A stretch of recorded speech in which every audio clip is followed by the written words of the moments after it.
Well, good morning. It is so good to be here. My name is Brent, and I want to welcome you. I got up early this morning. I drove all the way from Marietta. Anybody know where Marietta is? Raise your hand. Good. You should. I've lived there for the last 24 years. My wife and I, Kelly, we've been married 24 years. And we have a daughter, actually, that's at Marietta High School. She's going to be a junior at Marietta High School. And then we have a son who is just finished his freshman year right here at UGA. And I just got to get something off my chest before I go any further with a message. I just want you to know I blame most of you for the tension in my relationship with my son. And let me explain why. His whole life, he was a raving Alabama fan. My father played football at Alabama for the great Bear Bryant. And if you're a man in the room and you don't know who Bear Bryant is, just turn your man card in out there today. Just kidding. But like his whole life, he was a Bama fan, and then he got accepted into Georgia, and now he barks like a dog and does other things, and he's dead to me. So you can pray for our family.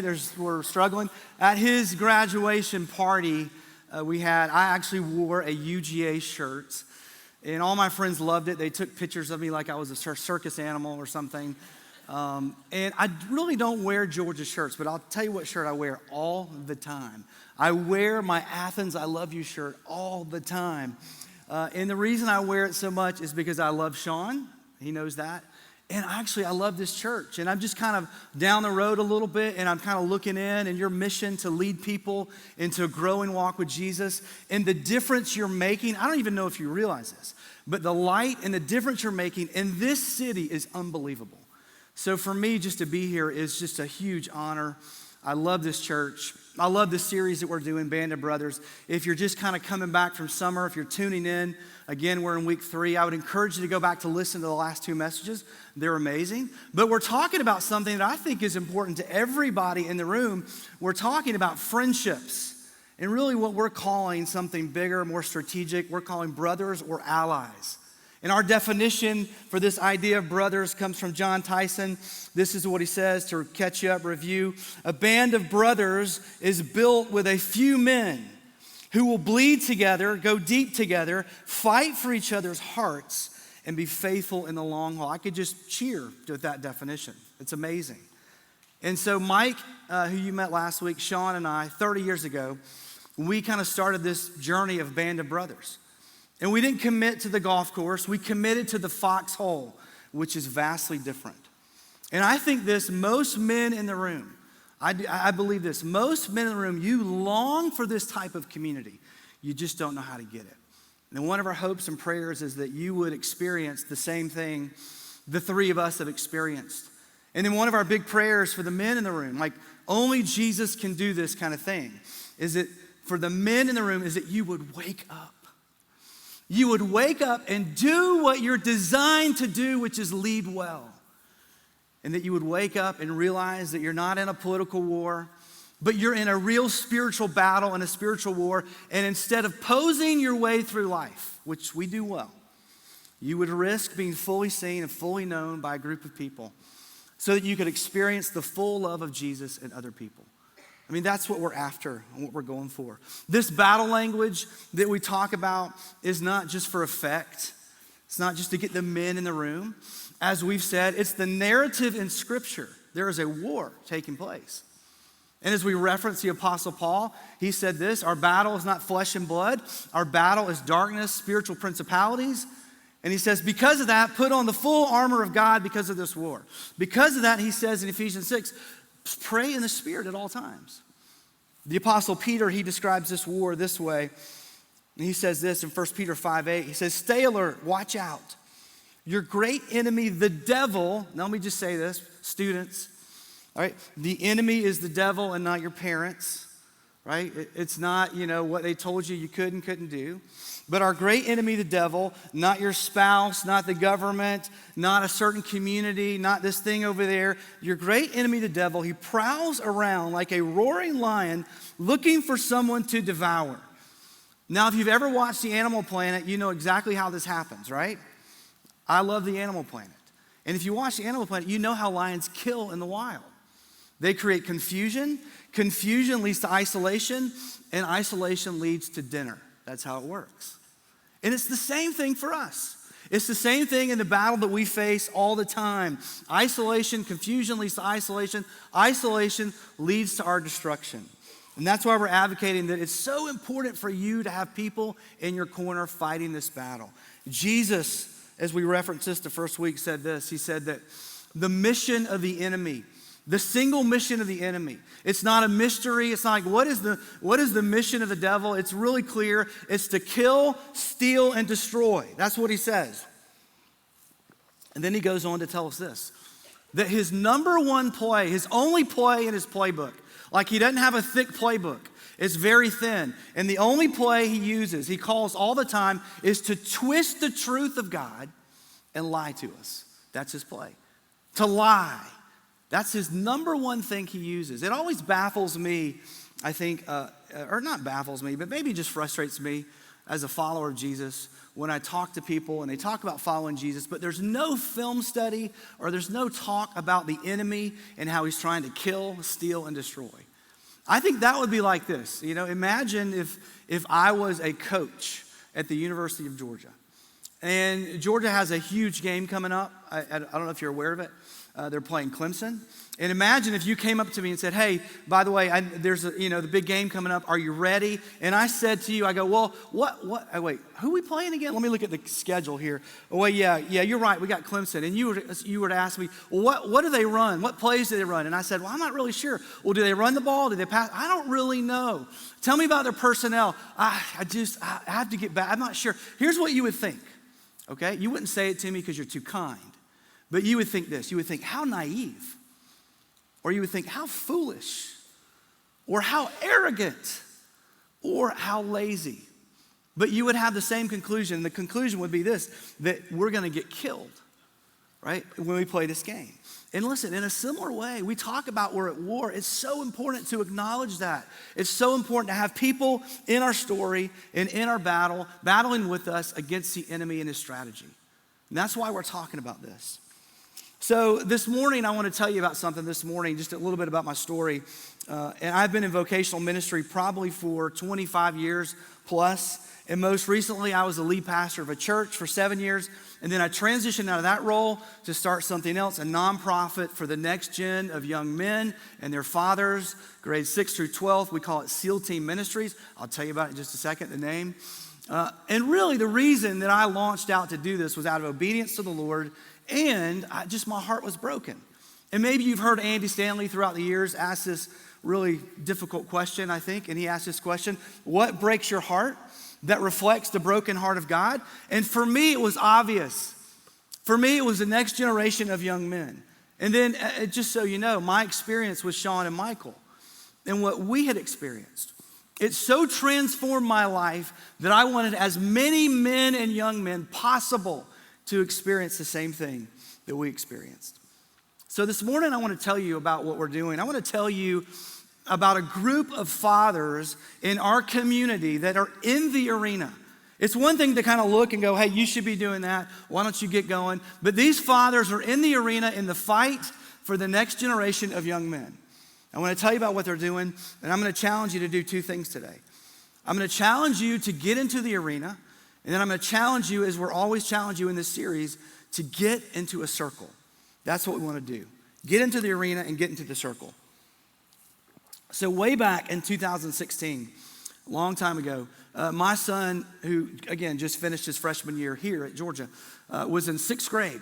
And he was at our school, our city school, and he was playing football at the school. And I would go to his practice, and I would jog around his school during practice, and I would just pray a simple prayer. And my prayer was this. It was, Father, would you move? God, would you just move? And it was a short prayer, mostly because I was out of breath. But I did know this.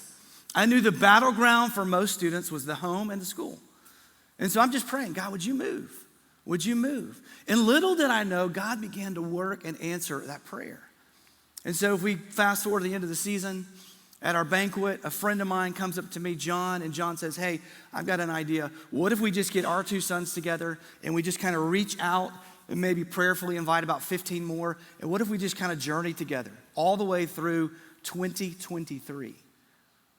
And I was like, absolutely. I'm all in on this. And it just began to ignite something in me. And even then, back in 2016, I knew this. I knew that there was a war raging for the heart of men and young men. I could see it. Michael Hunter last week talked about this event that we went to back in the 90s called Promise Keepers. And again, 50,000 men in the Georgia Dome. We're growling and grunting, and we're, all in for Jesus. But the presenting problem in the 90s for men is passivity. And for some of you, that may be your issue today. But it was passivity. It's like, be the man you know to be. Like, come on. It was a call. But today, it's drastically shifted. The presenting problem for the next gen of men is not passivity. It's cluelessness. It's ignorance. It's not a call anymore. It's a question. What does it even mean to be a man of God? And you know this, a lot of you know this. There's more confusion, right? There's more doubt. There's more conflicting messages. There's even more shame today than ever over what it means to be a man of God. And this is just what I believe. I think that should bother everybody in the room. I do. Right? And here's why. Because the DNA of every man and young man is to lead and lead well. To be dangerous and courageous for the kingdom of God. And you know this. When a man's heart comes alive, guess what? The church comes alive. When a man's heart comes alive, your home comes alive. When a man's heart comes alive, the schools come alive. The community comes alive. But we all know this, and some of you, this is your story. All right? When a man's heart goes, gosh, we all go. When a man is not doing what he's been designed to do by God, man, it's painfully obvious. And we all suffer. Right? That's why I think everybody should be concerned about this and pay attention to this. So back in 2016, we met for the first time, our 2 sons and about 15 other kids. And we got in a room, and it was crazy. And we just said, hey, we're going to journey all the way to 2023. And here's the deal. You just can't come and go. We're going to give you a week to decide if you want to commit to it. We're going to raise the bar. We're going to be brothers. We're going to talk about what it means to be a man of God. We're going to go for this. And then I asked them, I said, hey, what do y'all want to call this? And one of the kids said, can we be in the SEAL team? And I said, well, that's not possible. But you know what we loved? We loved, even with our own Navy SEALs, and even the military. We love the grit, the grind. We love the resolve, the tenacity that Mike talked about last week. We love the brotherhood. So we're like, sure. But that should just tell you right there, we had no endeavor of building anything. So what started out as a couple of dads who just said, hey, we're going to do our part. We're going to put our feet in the arena and begin to battle. It started out with a few guys, and guess what? It began to grow. And there were more dads who just said, hey, can we be a part of this? Can we try this? I'm like, sure. And that was the class of 23, then the 24, then the 25, and it began to grow and grow and grow. And then for me personally, I had a challenge. I either needed to end the whole thing. I was like, I'm pastoring a church. I need to end it, or I needed to lean into it. And I'll never forget just walking and praying and laboring and crying out to God, and literally tears too, going, Lord, are you leading me this way? And then God made it really clear. And eventually I said, okay, God, I trust you. I'm going to trust you and walk out and surrender and start this nonprofit. But here's the picture of what I want you to see today, right? My experience with these guys, okay? My experience, the transformative, redemptive community, right? Ultimately, eventually, for me and my story, it multiplied to these guys right here. Now, this is our first group. Now, some of you look at that picture, your eye starts to twitch.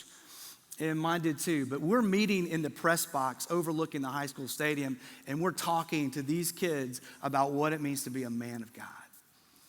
And one of the things we tell them is that we redefine manhood, that weak boys conceal, strong men reveal. And here we are building this band of brothers. They're revealing, and we're redefining it. And it's amazing. And then this would eventually expand to this. And then as God continues to grow it, it's amazing. Now I think this, listen, again, this is my opinion. I think when you see this picture, I do think there should be a collective cheer in the room. Not because this is anything great or brilliant. Other people are doing this as well. But I think there should be a cheer in the room because, again, here's why. Because if you watch the news long enough, If you kind of look at reality and kind of go, what is happening? You lose faith in humanity. You just think, is Jesus coming back tomorrow? Like, could he come back tomorrow, please? Right? And here's why I think you should cheer is because we know this. These are the future leaders, husbands, fathers of our community, our churches, our schools. And when a man's heart comes alive, everybody comes alive. And if you have a daughter in the room, is there anything that you want more in life than a godly man to come to the rescue of your daughter and pursue her one day? Gosh. And so for me, when I see that picture I just showed you, right? I know I can look at the world and I just get discouraged. But when I look at that, my hope begins to rise in the room because of the potential that they're not all perfect. Trust me. But they're in the fight. They're in the battle. Fathers are in the battle. Sons are in the battle.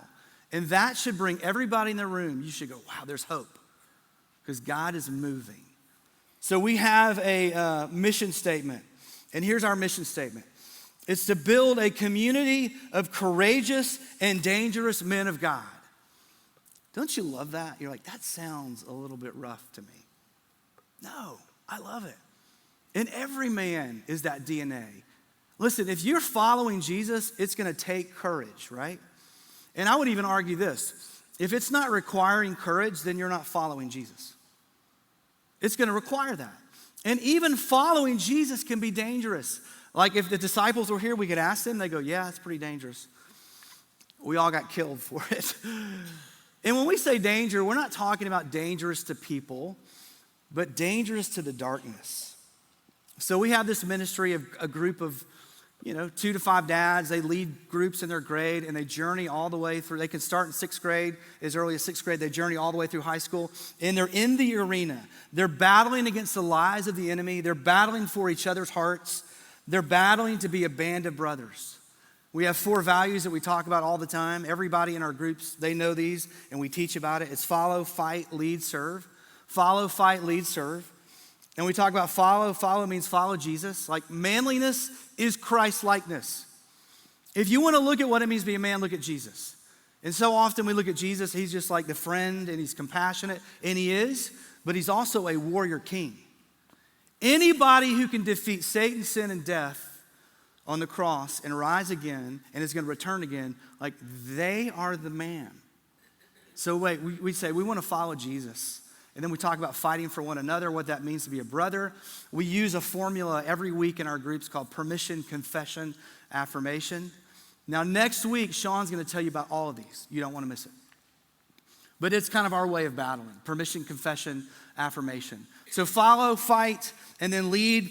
Man, I wish I could tell you stories. I have so many stories about our kids leading the way in their school and their teams, and then serving others. But here's what I want you to imagine for a minute. Now, I just want to tell you a few stories. Imagine this.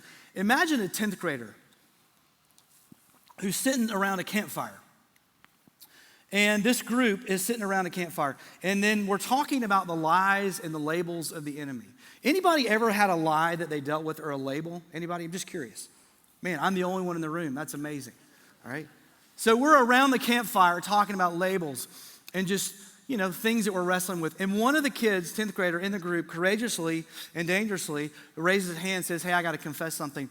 Pornography is killing me. And he's crying. And then you imagine around that same circle, that group of guys are going, man, me too. Me too. And then imagine around that same circle, one of these guys, one of his brothers looks him in the eyes, which, by the way, that is a rare thing today, isn't it? He looks his brother in the eyes. He says, hey, I just want to tell you that what you do is not who you are. And then imagine in that same circle, I was a part of the circle. Another kid going, hey, we're going to start holding each other accountable. Imagine a 9th grader, that was struggling with a lie and a wound his whole life since 5th grade. In 5th grade, his father committed suicide. And this 9th grader felt somehow that it was his fault and his responsibility because he didn't talk to his dad that morning he took his life. And imagine in a group we're sitting there. Again, we've redefined manhood. Weak boys conceal, strong men reveal. And he courageously says, hey, I just feel like it was my fault. And then can you imagine his brothers, oh my gosh, kicking in and going, hey, it was not true. And I don't think this happened this way, but it just felt this way. It almost felt like physically this lie lifted off of his shoulders. Like, in that lie, in the name of Jesus, was crushed right there. And the enemy had leverage in his life. Like, that's one, I could go on and on. Imagine a father, like, who's leading a group, and the father is going, hey, he comes to me and says, Brent, guess what? I'm leading a group, but here's the deal. I realize I don't have a relationship with my dad. And so prayerfully, he thought about this. Courageously, he initiated to his own father, and he said, hey, would you want to meet together on Saturday mornings? And you know this, like, sometimes initiating with your own father is the hardest thing in the world. And his father said yes, and they started meeting on Saturday morning, and they read a book together by Charles Stanley called Man of God. Right? These are the things that we're seeing. And this all started for me 30 years ago with an invitation from Michael Hunter to say, hey, do you want to be a band of brothers? That is the power of an invitation. That's the power of just saying, hey, let me be a part of a band of brothers. In Psalm 127:4, King Solomon, he reminds us of the design of our young men and our children. And basically, design dictates function and direction. And so he's going to say, based on their design, then guess what? You should parent or think about parenting in this way. And this is what he says. The first thing he says, and for some of you, you might feel a little uncomfortable with this, but he says, our sons and even our children, they are like arrows.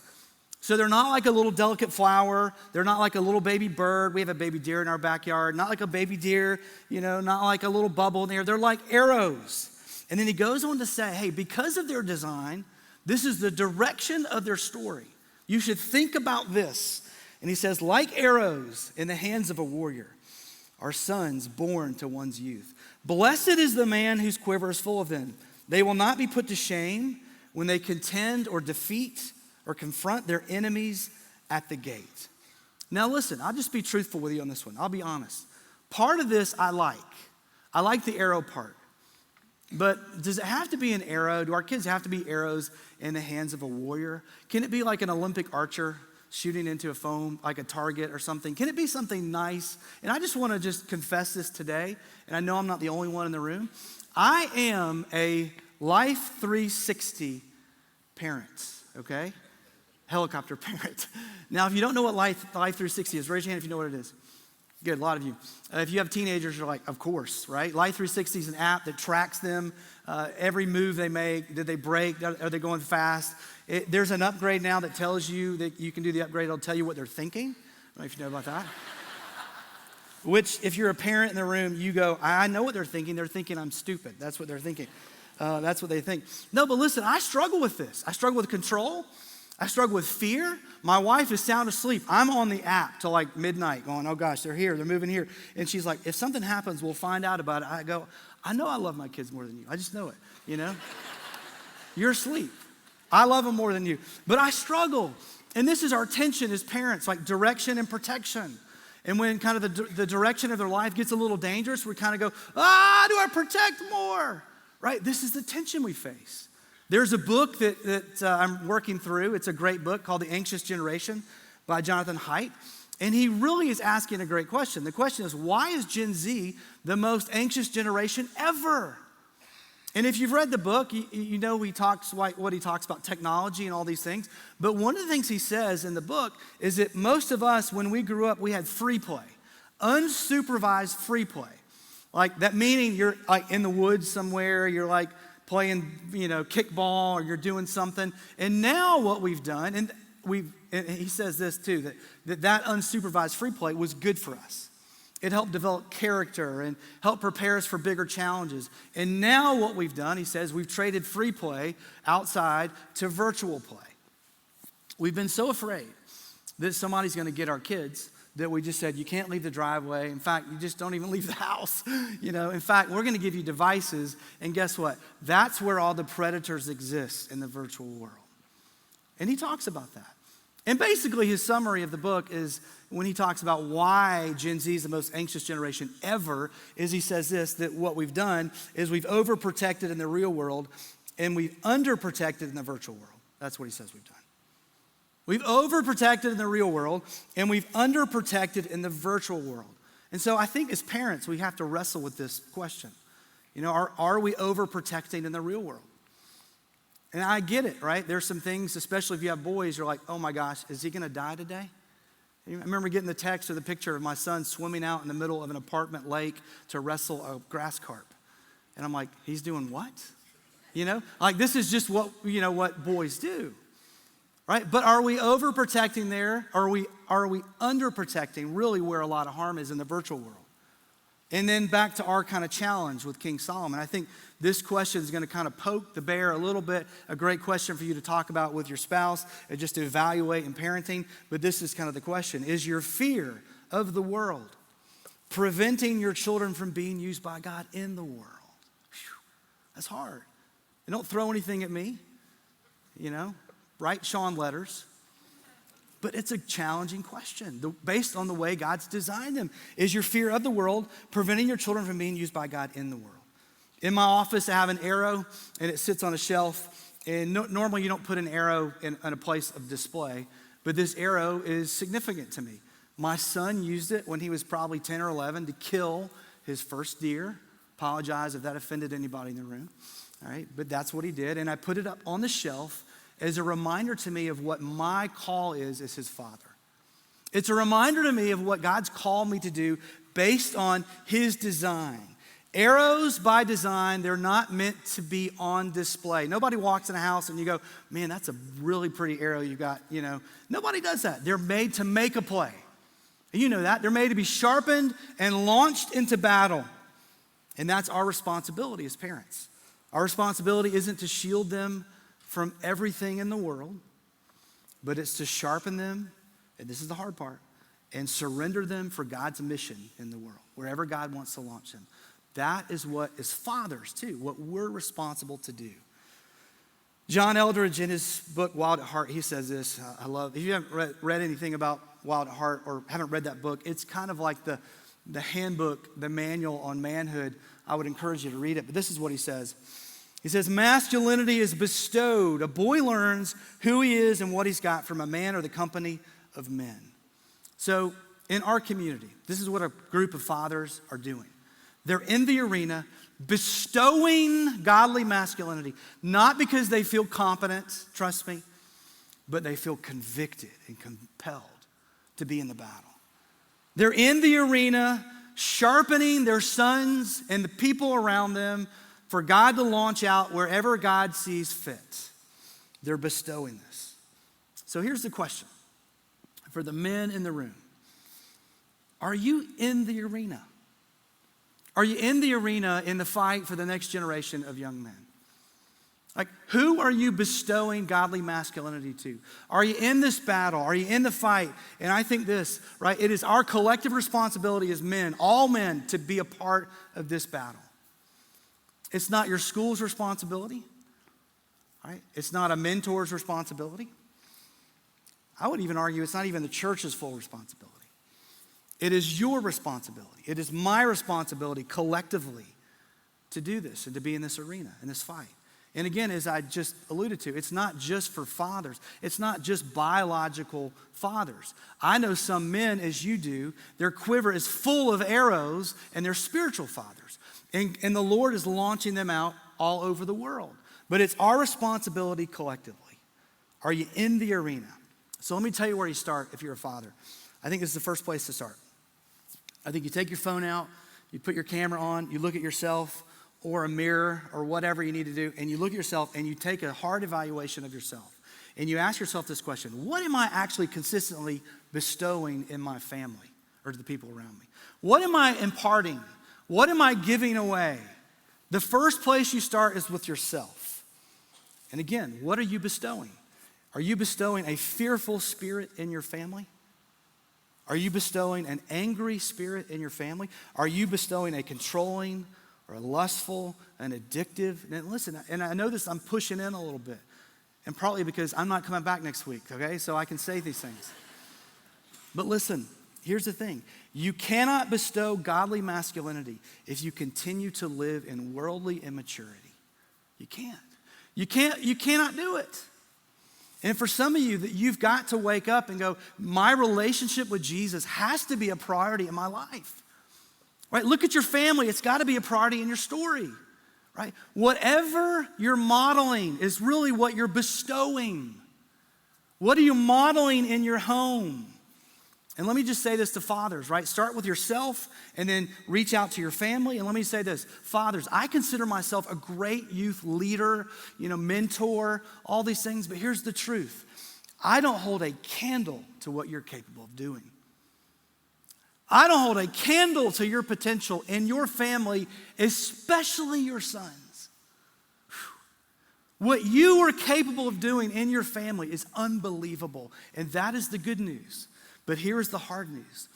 Right? As good as I am at what I do, I cannot out-influence your absence. I cannot out-influence your anger. I cannot out-influence your neglect. You've got to get in the arena, but start with yourself. Dads, we need you. And then start with yourself, move to your family, and then just stretch your arms out and go, who's within reach of me? There would be a circle around this building of young men that would die to have somebody come alongside of them and mentor them. I promise you. Right? Who is around you? And maybe you want to start a SEAL team ministry in your area. We'd love to help you do that. Maybe you volunteer at Inside Out. Great place to start. Maybe you volunteer at Transit. Like, who is around you? Maybe you start coaching differently. Whatever it is, men, we need you in the arena. So here's the other part of that story. All right, get in the arena, but here's the catch to that. Your effectiveness in the arena is impacted by your connectedness in a circle. Are you in a circle? Are you in a real deal band of brothers type circle? Raise your hand in the room if you consider yourself an introvert. It's okay. We're not going to put a camera on you. Extroverts. They're like, we know. All right, let me tell you something about the introverts. I'm an introvert, by the way. It doesn't mean I hate people. It just means I get recharged by being alone. So introverts, this is what the extroverts think about us. They think that God fundamentally made us wrong. Right? There's something wrong with us. They're like, you don't like people? I mean, what is your problem? When the pandemic came along, if you were an extrovert, what were you doing? You were just crying and you were climbing the walls. Introverts, when the pandemic came along, what did we say? We said, we got this, They're like, we were made for this. This is our moment in history. Like, oh, glorious, I mean, and I'm an introvert, and I get it, right? Introverts, we call the pandemic a vacation. We're like, this is beautiful. But I go to sleep at night, I watch a show called Alone. Like, if you're an introvert, like, that is the introverted show, minus the starvation part. You're like alone in the wilderness. But here's the deal, listen. Even I'm not wired to be necessarily in a band of brothers, but even I could tell you this. Even I'm smart enough to know that my life, 1,000% is better protected and directed when I'm connected authentically to Sean, to Michael, and to other brothers in my story. I can just tell you that. And listen, what I just said, I really think King Solomon says it better, and he says it this way. And he said it this way in Ecclesiastes 4:12. He said, a person standing alone can be attacked and defeated, but two can stand back to back and conquer. Three are even better. A triple-braided cord is not easily broken. And listen, you may be here today going, here's the deal. I'm a lone wolf kind of guy. And I think King Solomon would say, hey, here's the deal. That's not the question. The question is, who's got your back? Who's shaping your story? But I think King Solomon would say this: if you're a lone wolf, you're going to be a dead wolf. I think he'd say that destruction eventually follows isolation. That's what he'd say. Or maybe you would say today, like, hey, I love the Band of Brothers talk. It's fun. It's great.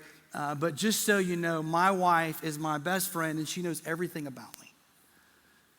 And do I need to address that, by the way? Right? If your wife knew everything about you, she would probably leave you, okay? I promise you she doesn't.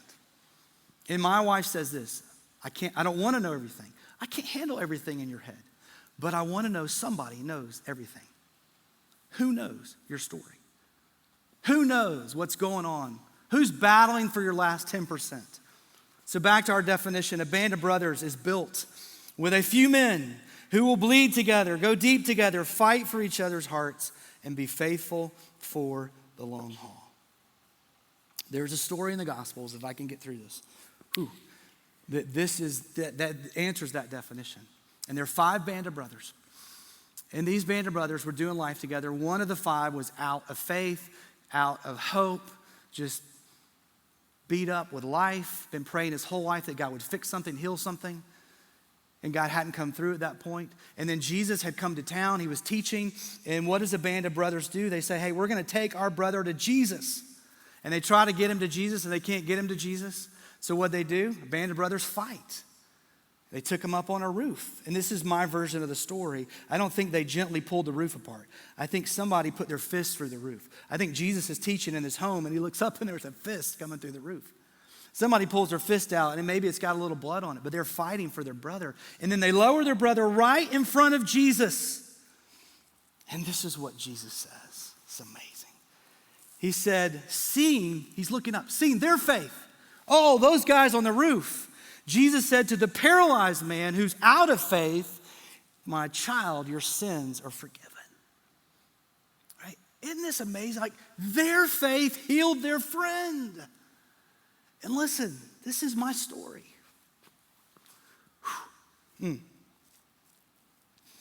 I've been on that mat before. And I've had a band of brothers carry me to Jesus.